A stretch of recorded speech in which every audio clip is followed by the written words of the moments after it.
What if I could show you a simple technique that will help you profit in a bull and bear market? Would you be interested? Robert Roy, founder of WealthBuildersHQ.com. And if you're new to trading and charting, I want to show you a very simple and very powerful tool that will be the foundation of your technical analysis, which is finding support and resistance. So let's dive in.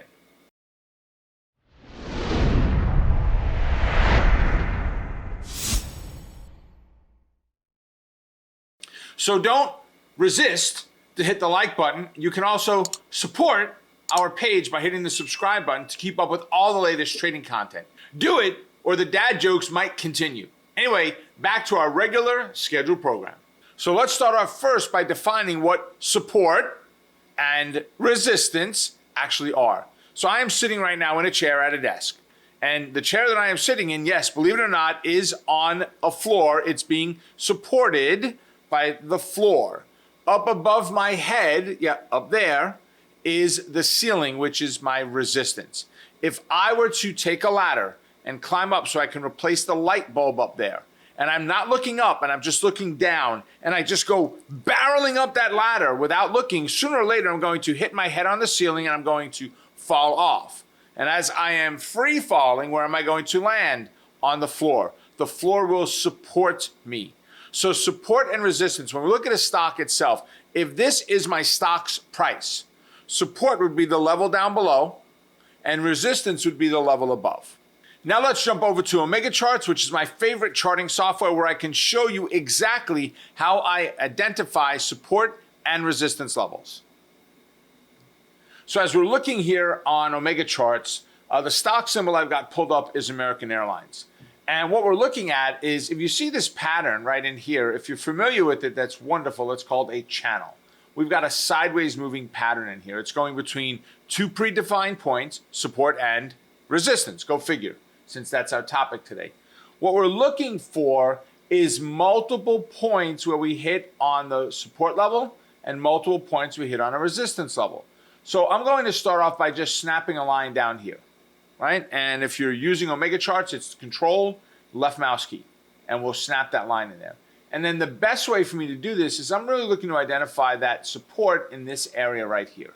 So if I put my mouse on the line and it becomes a hand, you see 1856, good year, right? And I move the line up, hold the left mouse button down and move the line up. If I said that this was a support level right here because we've been there before, we've been there before, we've been it again, well, that's great. But now, what about these 2 points? Could I go up just a little bit? Right now, we're sitting at 1864. If I move up just a tad to 1894, 30 cents higher, and now I don't just have 1, 2, 3 hits, I actually get 5. So by having 5 different places on the chart that we hit, it makes it a much stronger support level. You don't need 32 levels. You actually need a minimum of 2 to be able to draw a support or a resistance line. Here we happen to have 5. So at that point, it just gives us more strength. From the support level, we now move on to our resistance.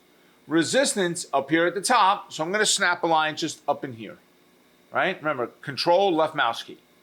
And then I'm going to put my mouse off to the left where I am past the part of the chart that I'm really focused on.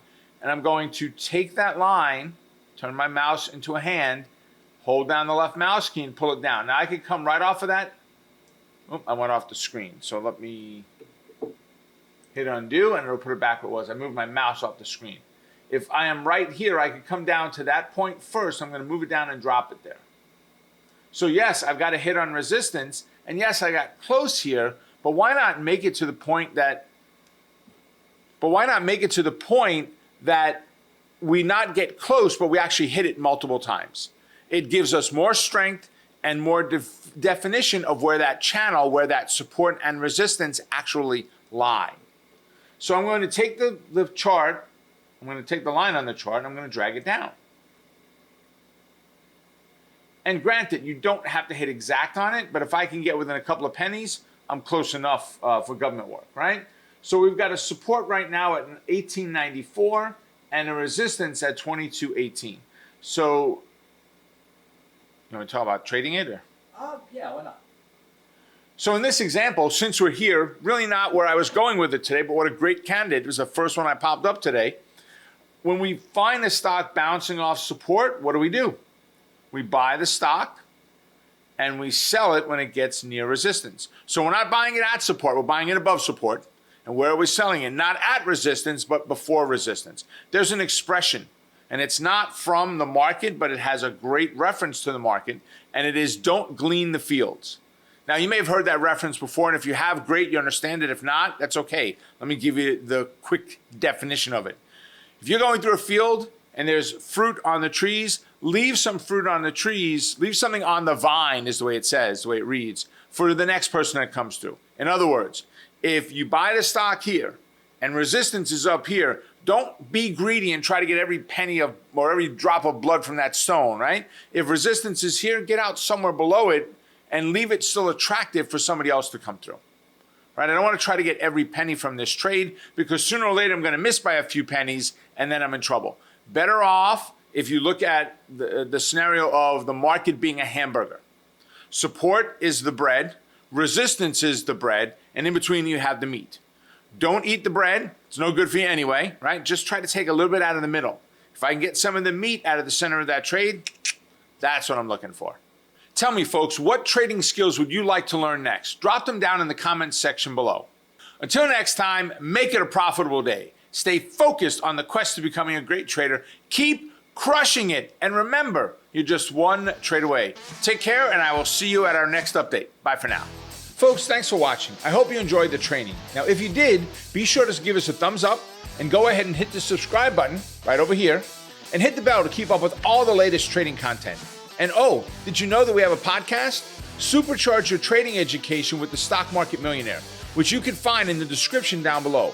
And while you're there, you can also find other amazing free trading resources that I've put together just for you.